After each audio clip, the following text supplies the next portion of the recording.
This is AM 1240. Hot News Talk Radio. You're listening to Clutch with Keon Rose. That's me. Thank you for joining me today. Give me just a little bit of your time as you do. Greatly appreciated. We're going to talk sports. We're going to talk Peyton Manning because we can't help it. We're going to talk some Texas A&M again, some more. The dysfunction at Texas A&M University, a holdover from the Johnny Manziel days. And, talking Johnny Manziel as well. Also, the SEC tried to claim Von Miller, and Big 12 people were not a fan of that. SEC tried to claim Von Miller, and the war between Jim Harbaugh and the SEC continues. And we'll get into all of that. We will. Patience. But first, platforms. You can't do anything in the modern world without them. Who are we? Where can you find us? We're Hot News Talk Radio. You can find us on Facebook, Twitter, YouTube. Search Hot News Talk Radio. We're the first thing that comes up. You can find me personally at Sports Cloud on Twitter. Okay, I tweet stuff during sporting events, and sometimes I just tweet stuff. My last series of tweets were Peyton Manning and his old jokes. Those were fun. The responses to those were also hilarious. So just join the conversation on Facebook and Twitter. Where can you listen to us as well? Apart from your radio, you can find us on YouTube streaming. You can find us on hotnewstalkradio.com, and you can find us in the TuneIn Radio app. It's in the Apple Store. It's in the Google Play Store. Give us a follow. Press play. You'll have Hot News Talk Radio wherever you go. Just download TuneIn Radio directly to your mobile device. Now, we've got a ton of stories to go through because, as always, things drop over the weekend. And this show, the last show of the week, is Thursday. So things end up dropping a lot of times on Friday that I don't get a chance to get to until today. And one of the stories that dropped was that LSU is in financial trouble. They're in financial jeopardy. They're having a budget crisis. The Louisiana governor has said that LSU, their money, for whatever reason, has been mismanaged. Governor John Bel Edwards spoke about the budget crisis. This is what he had to say. He noted that the university system is among the programs that is running out of money and rapidly. Governor Edwards also stated that the state's higher education system will need to cut $42 million off its budget by the end of the fiscal year. He said, quote, even with the additional revenue, higher education this year will need to be cut $42 million. This will be a combined $28 million in cuts in TOPS scholarship funds. So the school is losing money. LSU is losing money, and not just LSU, okay? Not to bash LSU specifically, but public education in Louisiana. Okay, the state is going to need to cut a lot of things, and he was going down the list of things that are going to need to be cut, and I'm looking at the list. I don't live in Louisiana, so obviously when you go down the list of things, I'm like, okay, that's not that bad. That's not that bad. That's not that bad. And then he ended it with, LSU football could be in jeopardy. He said, quote, if you are a student attending one of these universities, it means that you will receive a grade of incomplete. Many students will not be able to graduate, and student athletes across the state at those schools will be ineligible to play next semester. That means you can say farewell to college football next fall. Now it got serious. See, we thought he was kidding, and then he threatened the football. Now it got serious. And it's weird because you're wondering where all of the money is going to. Isn't football supposed to be generating a large amount of money? Isn't football supposed to be self-sufficient? But the public school system is somehow not generating the necessary funds to keep itself afloat. And I have every confidence, by the way, because this is the South. This is football. And LSU, if LSU were on down years, like if LSU were just terrible, you'd have to worry like maybe LSU could be gone. But LSU is going to be good next season. we expect. There's no reason to expect LSU to have a bad football team. And as a result, LSU is going to try and, the state of Louisiana is going to try and get this done. I don't think anybody wants to have the blood of LSU football on their hands, right? LSU football disappearing and going away and not being around next season, which is hilarious and it's not funny. But what is funny inside of the chamber of this budget crisis that the state of Louisiana's public education funding for its higher levels of education are having, what is funny inside of it is that we're not worried about it until football is in jeopardy. We're not worried about it until football is going away, which is strange, right? Because all students are going to receive a grade of incomplete if the school system cannot find a source of revenue and cannot get the necessary budget cuts in order to continue surviving. And I find it fascinating that this is happening in Louisiana, and I just haven't had the time to do the necessary research to dig into this the way that I would like to. But why Louisiana and not, say, Florida? Why Louisiana and not, say, Alabama? Why Louisiana and not, say, Tennessee? What is happening in Louisiana's public school systems that is getting it that close to being shut down?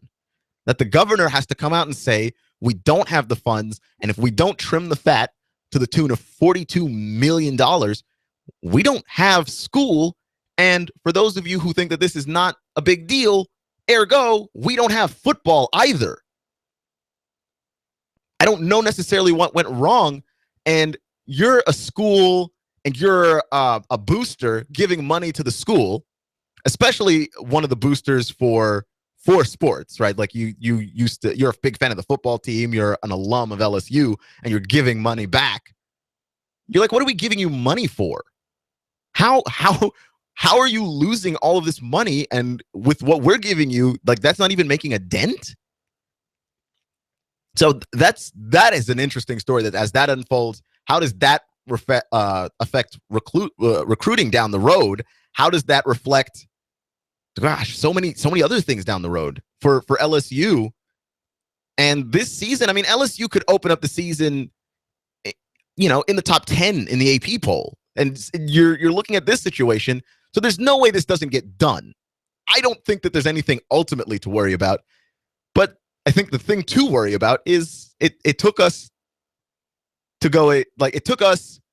nearly losing football to make this matter serious, when, like, you pay money to go to college.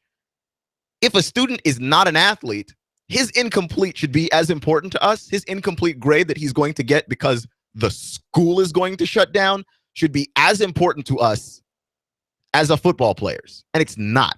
And that's strange in this country. That is a weird thing to have to come to grips with. It's just that football is more important than, like, everything else. And I'm guilty of it as well. Okay, because I heard the governor speaking, and I was like, yeah.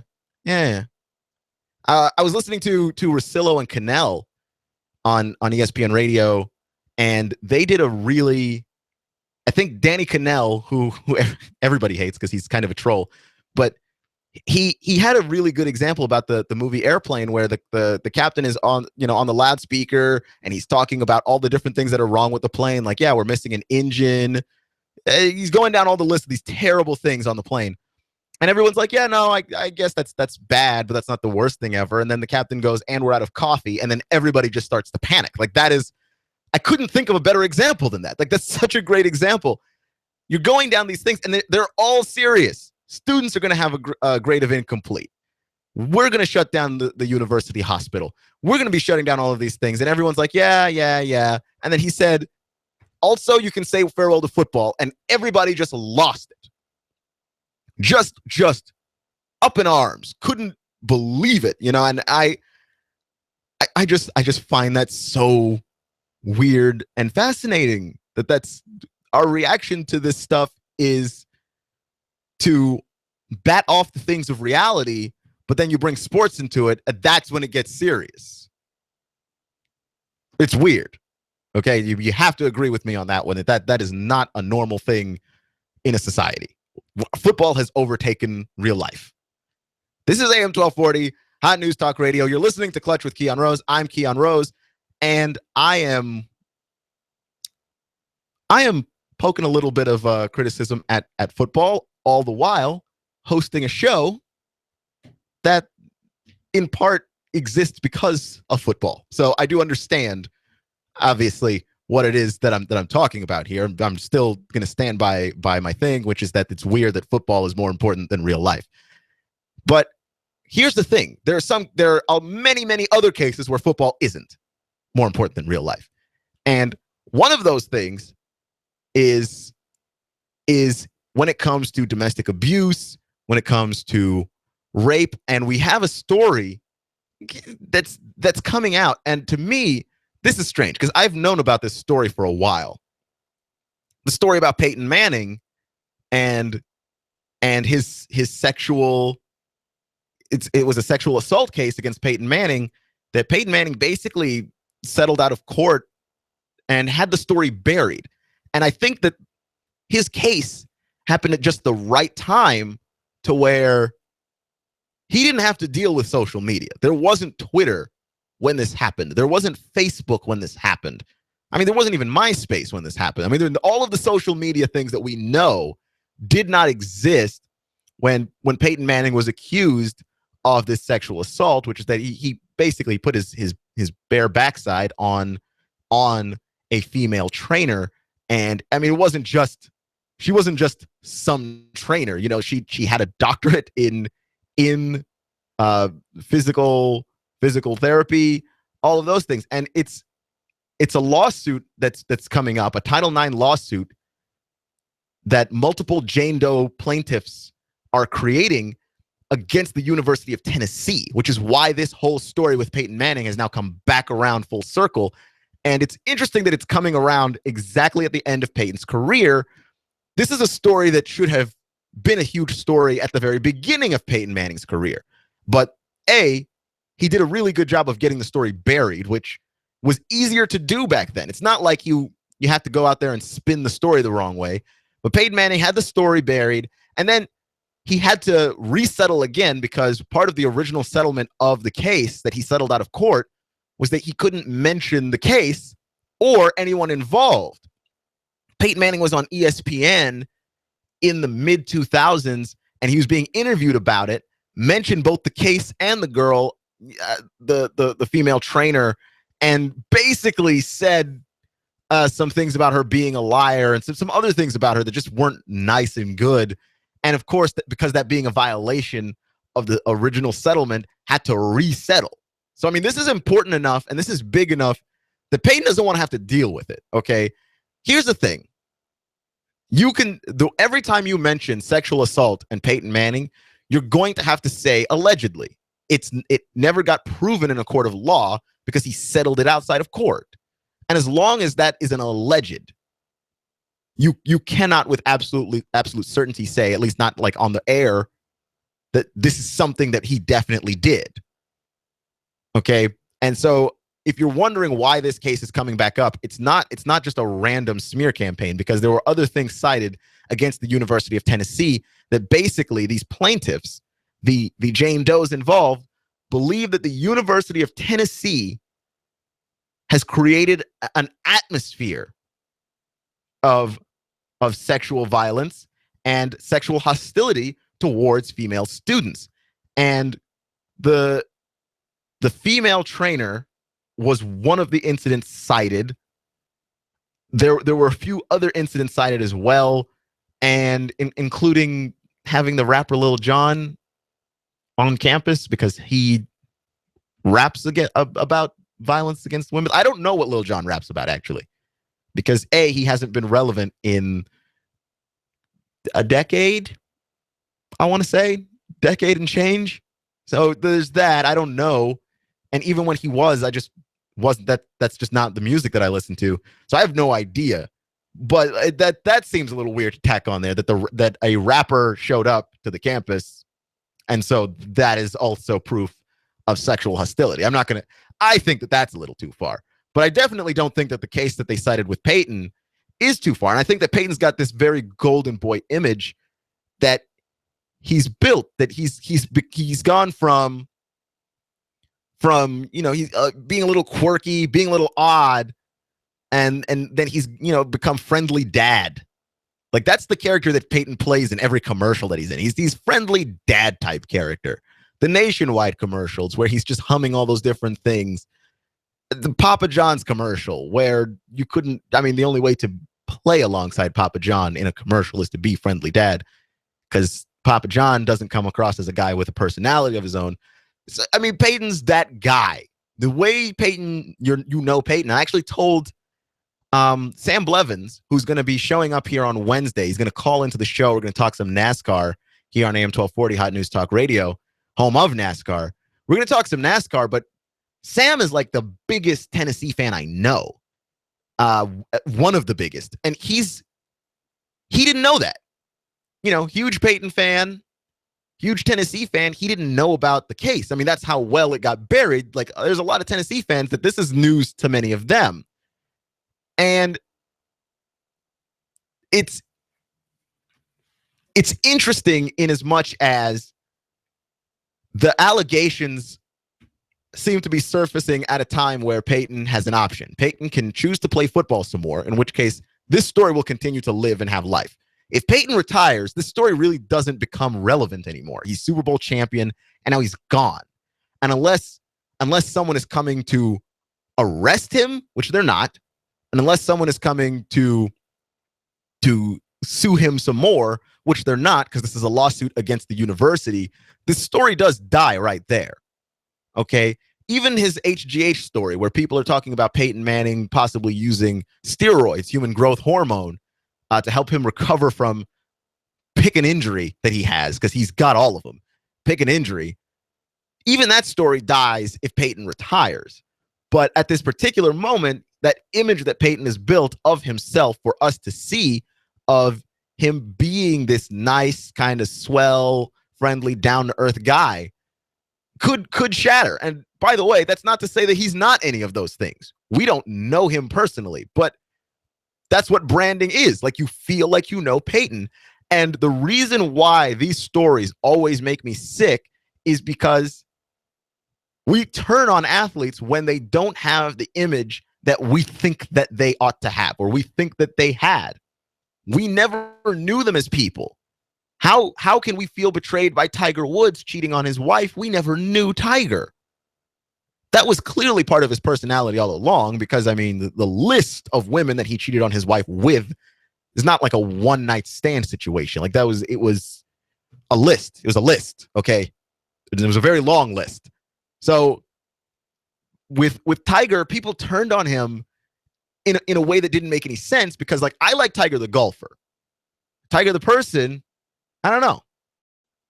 I don't know anything about him. People turned on Hope Solo, the women's U.S. soccer goalie, because of what happened when she may have hit her nephew. Again, you're like, how can she be a role model to young girls? Well, she works hard at her craft. That's how she's a role model. You can't have your kids be raised by Hope Solo. You've got to raise your kids. You have to. Charles Barkley said it in the 90s. I am not a role model. I think that athletes are role models. They are reluctantly. They don't have a choice, but I don't think that they should be role models. And that's the only way to come down on that. That if a kid can get a better example of how to be a better human being from their parents, from their family structure at home, that goes way further than Michael Jordan being a nice guy or LeBron James being a nice guy. And from all accounts, LeBron is a nice guy and Michael Jordan isn't. But Michael Jordan not being a nice guy shouldn't affect your kids. What your kids learn from professional athletes is how to reach goals, how to prepare for something, how to practice for something. That the things that athletes are able to do didn't just happen overnight.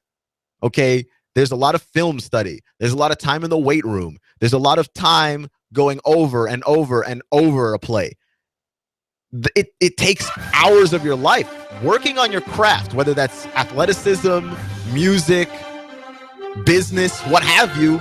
That's where the success comes from. And that's what students and kids can learn from professional athletes. How to be good people, parents, they can only learn that from you. This is AM 1240 Hot News Talk Radio Clutch with Keon Rose. That's me, and we've got more football talk next.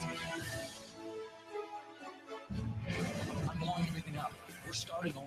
I'm doing a new show. I want guys who push it to the middle of the table and go over the top. Take a risk, fail miserably. I'm right, and I'm not wrong, and I'll never back down. Conflict works. Allow it. It's The Herd with Colin Cowherd. Right here and everywhere. Noon Eastern. You give us 12 minutes and 40 seconds, we'll give you Chattanooga and the world. News Talk 1240. I'm going to Carter Shooting Supply. Carter Shooting Supply. That's right, Carter Shooting Supply. They're having a great sale on all of their guns right now, and it's name brands like Smith & Wesson, Ruger, Springfield, their AR-15s. They've got the hottest gun in the land right now, the Sky 9mm.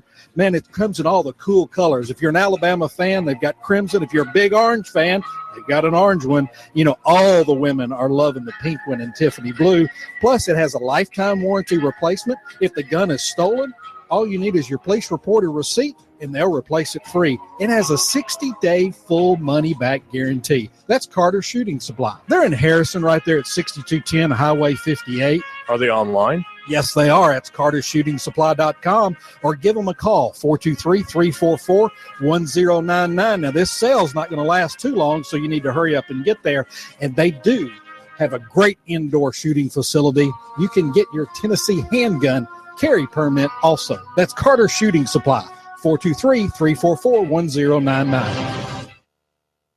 You need a place for your party or maybe a wedding reception for 100 or even more. Maybe you'd like to host a small trade show for your business, and you need a very affordable venue. Are you looking for a place for your birthday gala or services to start up a church? Look no further than the Hidden Gem in Hickson. It's an overlooked, newly appointed reception hall right here in Hickson, Tennessee. Big space, small price. That's right, big space, small price.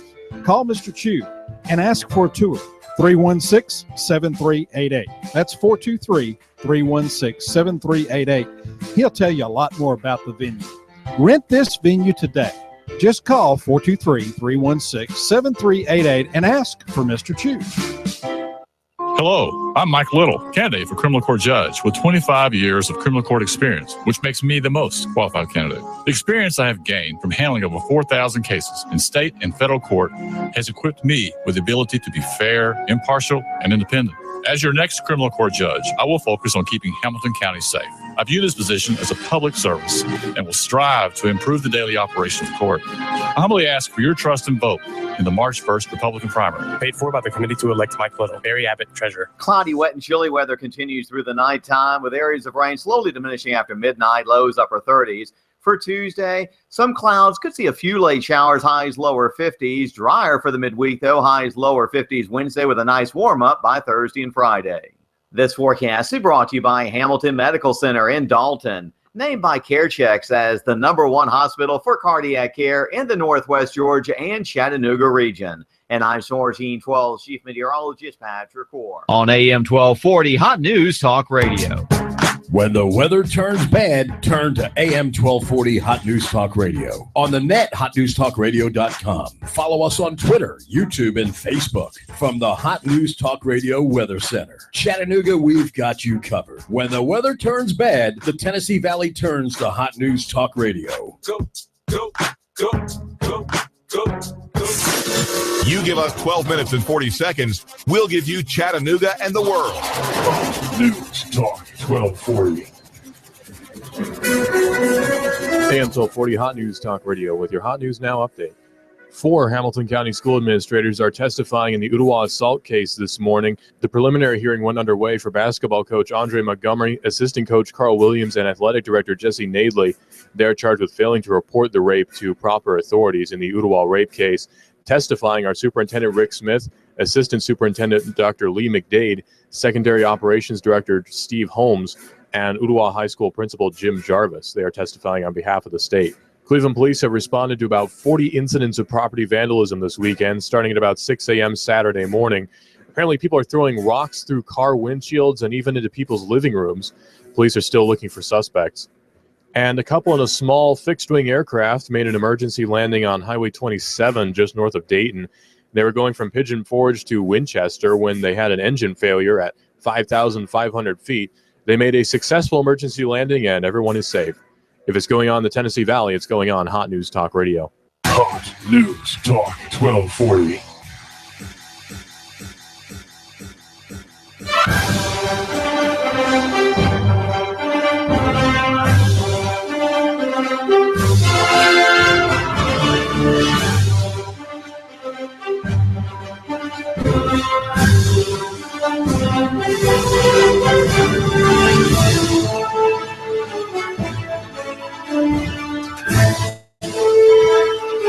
The SEC does not want a war of words with Jim Harbaugh on Twitter, except that somebody forgot to tell Jim Harbaugh that nobody wants to have a war of words with him on Twitter. Because when you say things out loud and the word gets back to Jim, he'll still tweet about it. Like, you can't help it. He's pulling you into this mud, okay? You're not getting out alive. Jim Harbaugh is going to make sure that you look as bad as he does.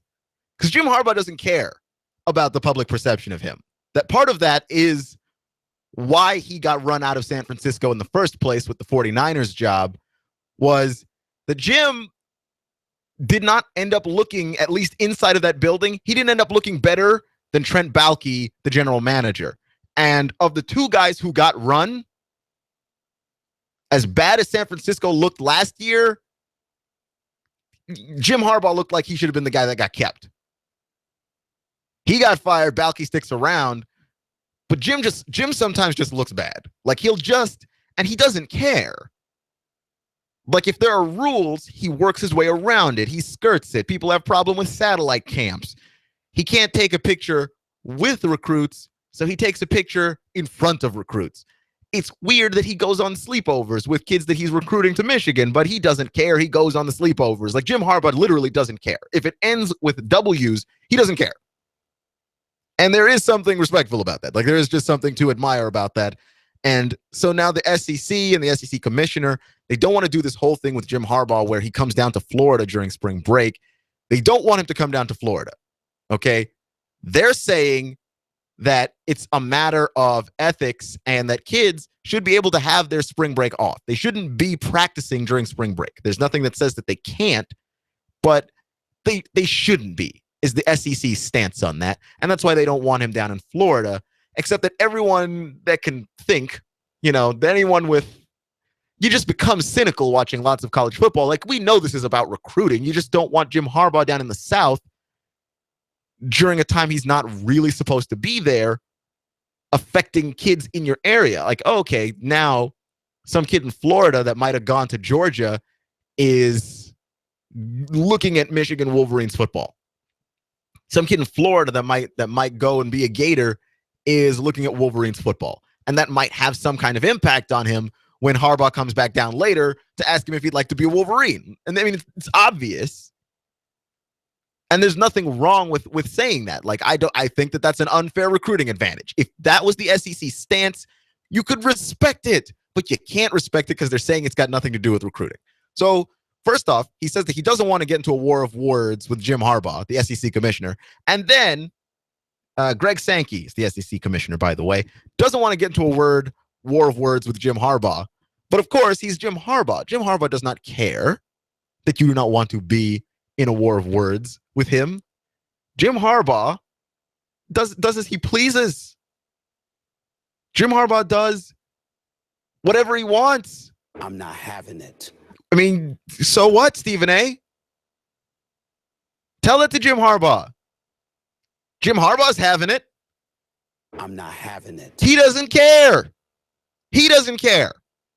So Jim Harbaugh, okay, Jim Harbaugh tweets after he says talented magicians are masters of deception.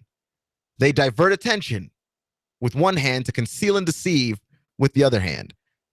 That is pretty much directed at Greg Sankey, the commissioner of the SEC. That we all know this is about recruiting. Okay? There's nothing wrong. And then of course he posted a link to the Detroit Free Press. If it was any ambiguous to you, any bit ambiguous about what he was talking about, he posted a report from the Times Free Press, the Detroit Times Free Press, not Chattanooga, that basically the SEC squabbling with Jim Harbaugh over spring break practices is just silly. That was the column from the Detroit Times Free Press. And so Jim Harbaugh, with a link to that, we all know this is about recruiting. Jim Harbaugh thinks it's silly that anybody's worried about it, but I just wish the SEC would own it. Just own it, okay? It's not that big a deal. Just go ahead and own it. You think that you can get away from a war of words with Jim Harbaugh. Jim Harbaugh does not care. He does what he wants. And it's the thing about the SEC is that they're selling this as kids shouldn't be practicing on spring break, and it's going to set a bad precedent for other schools to do this, have guys working out during spring break. But this is not, it's not like this has never happened before. And if this were Nick Saban instead of Jim Harbaugh, I just have a sinking feeling like we'd be a little bit more quiet. It just seems that way, that we just don't like Jim Harbaugh down here with an opportunity to recruit. And why isn't the Big Ten commissioner stepping up? Why isn't the Pac-12 commissioner stepping up? Because it's not that big a deal. Really. That's what it is. It's only a big deal if he's recruiting out of your conference. And it's never going to be anywhere else. Like Jim Harbaugh's not going to go to California and start recruiting when most of the best football players in this country come out of Florida, Texas, or California. Why would he go to California, who's third behind Texas and Florida? Go to Florida. That's where the guys come from. That's where the best athletes are coming from. You recruit in the South. Everyone recruits in the South. He's just starting a little earlier. That's all. This is AM 1240, Hot News Talk Radio, Clutch with Keon Rose. And I've got a hilarious story because one of the best college football stories from last year wasn't even really a college football story. Cardell Jones, the once quarterback of the Ohio State Buckeyes, he went to a children's hospital because the teams do that. We'll go out to children's hospitals, spend time with the kids. And Cardell Jones, first off, Cardell Jones beat one of the kids in the hospital in a video game, the NCAA football game, during his visit to the hospital. But he didn't just beat the kid in the game. He leveled the kid in the game. He beat him by 63 points, okay? And I just think that there's something inherently hilarious about grown man Cardell Jones visiting a children's hospital, playing a sick child, and beating him by 63 points. Just crushing him. And Cardell Jones is not finished. He played, the kid called for a rematch. The kid wanted to play him in NHL 15, but Cardell Jones has responded by throwing down another gauntlet. He wants to rematch the kid. And I just think that this is funny. Like, this is just the most hilarious story of possibly the year. And the last time it happened, it was the most hilarious story of the year. Just imagine this grown man beating this sick child in a children's hospital by 63 points in a football game. I couldn't possibly have made that up. He did not show that child any mercy. When I'm playing my little brother in video games, and I mean, can't do it recently because my youngest brother, he's in high school now. He can beat me in games. But there was a time when I just crushed him. Just crushed him because, quite frankly, that's how you teach the youngins, okay? All effort all the time. So just crushing him in video games. There was a point where I'm not going out for blood anymore, man. Like, it's just not that enjoyable beating a kid in a video game by a landslide. And it's because he's a kid. Cardell Jones is like, no, this kid's going to learn today. And So he challenges the kid on Twitter. He says, you want to play some more? The kid goes, yeah, I want to play you again in something. And he goes, okay. Cardell Jones says, I was a little rusty last time. I'm going to play 15-minute quarters so I can score 400 points. And the kid said, okay, we'll see about that. And he goes, I'll cut you some slack. If I don't beat you by 350 or more, you win. And you'll probably only beat him 97-21. Here's the thing. Whenever Cardell Jones shows up in the news, it's almost more entertaining than Jim Harbaugh news. I think we're all sick and tired of Jim Harbaugh. I don't even think he's doing anything wrong. It's just annoying that he's always doing something. It's not illegal. It's not wrong. It's not even that sketchy. But he's just always stepping on somebody's toes. Take a week off, Jim. Honestly, it will not kill you to just take a week off from toe stepping.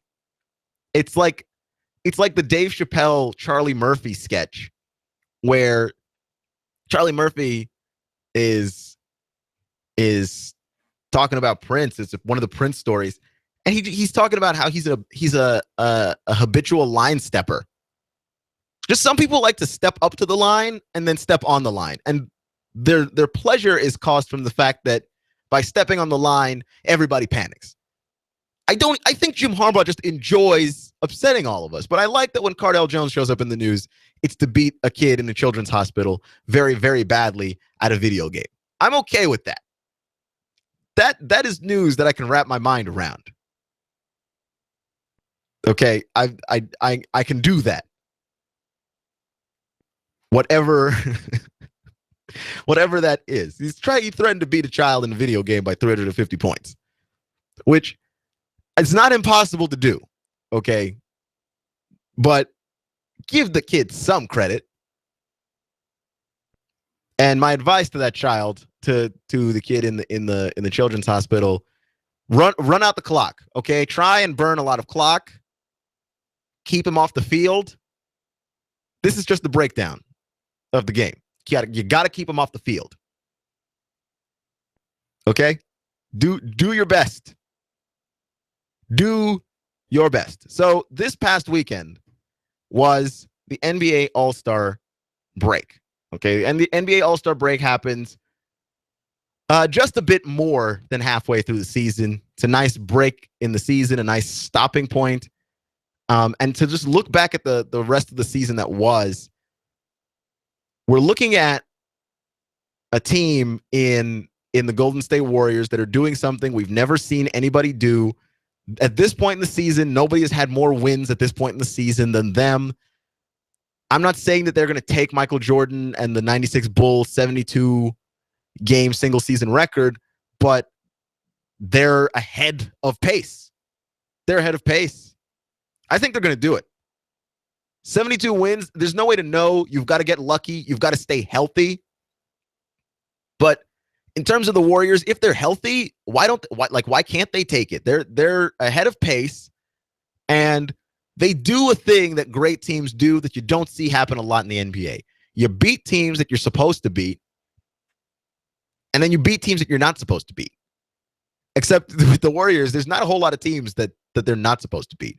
But we expected them to have a challenge from the Spurs, to have a challenge from the Mavs, and to have a challenge from the Thunder. They beat the Thunder. The Thunder actually were down big in that game, and because Kevin Durant is crazy and himself a video game character, they almost came back with a chance to win that game. Steph Curry sealed it with the crossover on Durant. And then against the Spurs, they just thumped the Spurs, just steamrolled them. We're watching history here. We are. Okay, this is an historic team that we're watching. Okay, this is the team where you talk about the game of basketball being changed. Steph Curry is changing the game of basketball, and I think that's an opinion. That's not an uncommon opinion. Okay, this is not an original opinion. You listen to The Herd on AM 1240 with Colin Cowherd. We're all coming to that realization. And this is the same guy, Colin Cowherd, who was making fun of Steph Curry and Klay Thompson last season because their nickname's the Splash Brothers, and he was saying, like, LeBron's going to take those guys out because he's just that amazing of an athlete. But what Steph Curry is doing, we haven't seen in the game of basketball. And it's interesting to me that we're talking about young kids watching Steph Curry and going, okay, I can do what he does. If I practice long and hard enough, I can do what he does. And we're going to see more players like that coming into the league.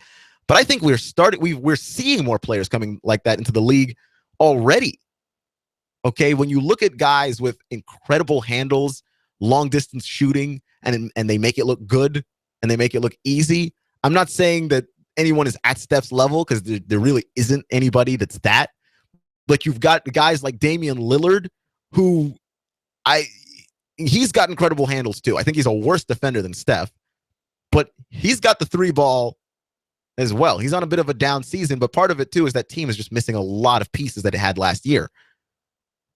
Damian Lillard was at one point a couple of seasons ago when Steph was shooting at a ridiculous pace and it looked like he was going to finish the season just smashing his own record. There was a point there where Damian Lillard had made more threes in the season than Steph Curry. So we're looking at guys that can handle the ball extremely well and shoot from long distance, and you're looking at guys that can also add that to their game. Okay, we're watching guys like John Wall and Russell Westbrook shoot three-pointers at a higher percentage and shoot many more of them because of the influence on the game. Steph's had that influence, but I don't think we need to wait for, young Timothy, who's 9 years old, watching Steph to grow up to have that change in the league happen. It's going to happen now. We're going to see guys in college coming in prepared to do all of that stuff. And I think that the league, when the NBA changed the rules, when the NBA got rid of the hand check, okay, made it easier for guards to get into the paint, because an underrated ability that Steph Curry has is his ability to finish around the basket.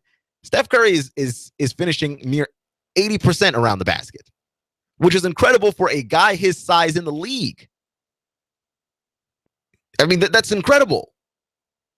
He not only shoots ridiculous from outside beyond three, when he goes inside, he doesn't dunk, and he's finishing in the 80s percentage-wise around the basket.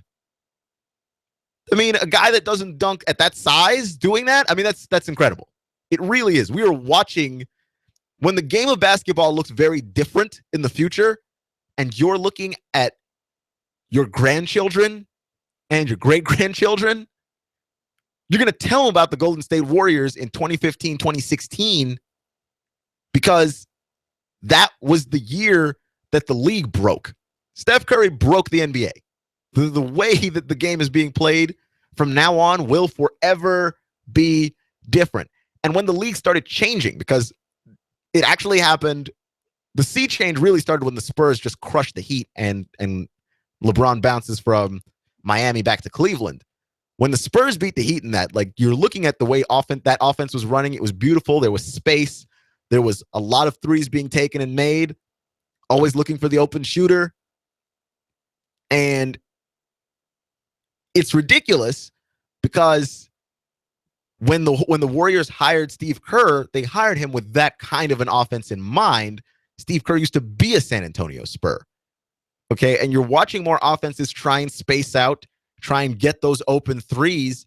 And I think that one of the teams involved in that were the Atlanta Hawks. There are no superstars on that team. There are no superstars on the Atlanta Hawks. And I think that they need to go find one, but there aren't any. And the way that they play, it's so unselfish. The way the ball moves around. And I just don't think that they make enough threes. And we talked about it last week, Thursday. Kyle Korver is just having a down year, and that's affecting the way that they play. They can't play with nearly as much space because the three-point shot from Kyle Korver not being respected nearly as much. It's not even close. You're listening to AM 1240 Hot News Talk Radio, Clutch with Keon Rose, and we're watching the NBA change before our eyes. And I think that this changing of the guard, they had that great tear-jerking montage during the All-Star game for Kobe Bryant's final All-Star game. You see a guy like Allen Iverson make it into the Hall of Fame. The way that they played basketball, Kobe and Iverson in the 2000s, we're not going to see that anymore. The league is changing to more of a perimeter league. Allen Iverson is one of the great finishers around the basket at his size in the NBA. Allen Iverson is a little shorter than Steph. Not the great three-point shooter, but again, had the handles. There are guys, you can start to see the league change. Okay, that there are prototypes before you end up with Steph Curry being this kind of perfected product of the slowly changing NBA. That in the 90s, 2000s, you had to be tough like Allen Iverson to finish around the basket as a guard that didn't dunk very often. Okay, Allen Iverson was also hyper athletic and had a ridiculous basketball IQ, but you had to be tough. You don't have to be tough like Iverson. So now you get Steph. When you add the ability to shoot to that, I mean, there's nothing like that. Okay, but we're seeing the old mold leave. Okay, the Spurs have already changed without having to lose Tim Duncan to do it. But Tim Duncan was in that mold of player too. The Spurs offense in the early 2000s was, you give the ball to Tim Duncan, everybody get out of the way. All of you leave, clear out. Okay, in crunch time, the Spurs didn't do then what they're doing now. And you've got a guy like Steph Curry. You don't have to do that with him. You don't have to say, all right, we're going to give the ball to Steph and live and die with Steph. Steph Curry draws double attention anyway. And when he does, you might die off a Draymond Green 3. And then what? That might beat you. And so the league is becoming, it's weird because Steph Curry is certainly a superstar. It's not like the league is losing its superstars. You still need those, but it's not all on the superstar to beat you. Like Kobe was taking the last shot always. Iverson was taking the last shot always because you weren't going to give it to Mutombo in crunch time. Great player, Mutombo. You weren't going to give it to Dikembe Mutombo in crunch time. Just wasn't going to happen. So I like this time of year in the NBA because you get to just look back and reflect on how the game has changed. You don't end up with the Tony Parkers, Steph Currys, Russell Westbrooks, John Walls, Marcus Smarts even, without the NBA changing that one little handshake rule. The way you officiate the game suddenly changes, and voila, you set the stage for a historic team that we're looking at the 72 game wins by the Bulls. And you want to say at the time, like, man, that team is never going to have that record broken. No one's going to break that record. 72 wins out of 82 games is a lot of wins. No one's ever going to touch that. And then here you have the Warriors. The Warriors could breeze right past it. And the thing is, they're talking about it. You know, when you've got a pitcher in baseball, he's pitching a no-hitter, you don't talk about it, you don't mention it. It's like bad luck. It almost seems cocky, even arrogant to a level to talk about it. Like, they're talking about the record. Like, yeah, no, we want 72 wins. Which makes sense. Like, if you want to be the best team that you can be, part of that is to win the most games humanly possible. That's just part of the gig. But man, it is incredible to see the way that they are going after this. They could breeze past 72. I mean, they could hit 74, 75, even 76 victories. This is AM 1240 Hot News Talk Radio Clutch with Keon Rose. Thank you for joining me today. Make sure to check us out on Facebook, Twitter, YouTube. Download the TuneIn Radio app and catch us there. Remember, folks, it's not how you start, it's how you finish. Stay clutch, and I'll see you in 24 hours.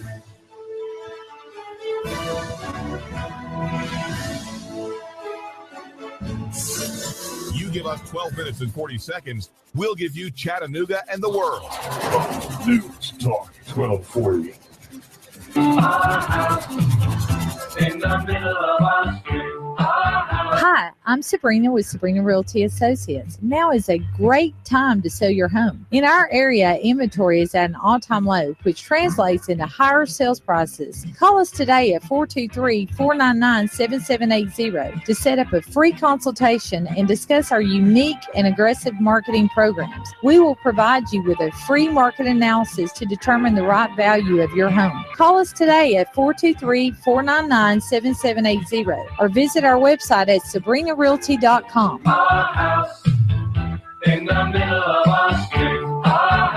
Do you feel better outside your home or business than in? Indoor air quality is important. Mildew, mold, smoke, water, and rodent damage are prime causes of poor indoor air quality. Ducts, Indoor Air Professionals, better known as Duct Busters, cleans HVAC systems using 127 definable Duct Busters steps. Let Mark Thompson address the indoor air quality at your business to help reduce employee illnesses. Prevent fires by cleaning your dryer vents. Mark and his parents, Dick and Joan Thompson, have been building our local economy and helping local people with HVAC systems 16 years. Ducts, Indoor Air Professionals. Call 876-9907. 876-9907. Ducts. Call now. Are you prepared? Do you have an emergency plan? Do you have the skills and mindset to survive a disaster? Now is the time to come to P5 Preparedness. We offer preparedness classes, supplies, and over 30 years of combined knowledge. P5 Preparedness, located on East Brainerd Road between I-75 and Gun Barrel. Look for the big Army truck. Call us at 423-602-2175. Do not wait. You need to get prepared today. Nobody knows what tomorrow holds. Get the skills and supplies you need or die waiting for help. P5 Preparedness.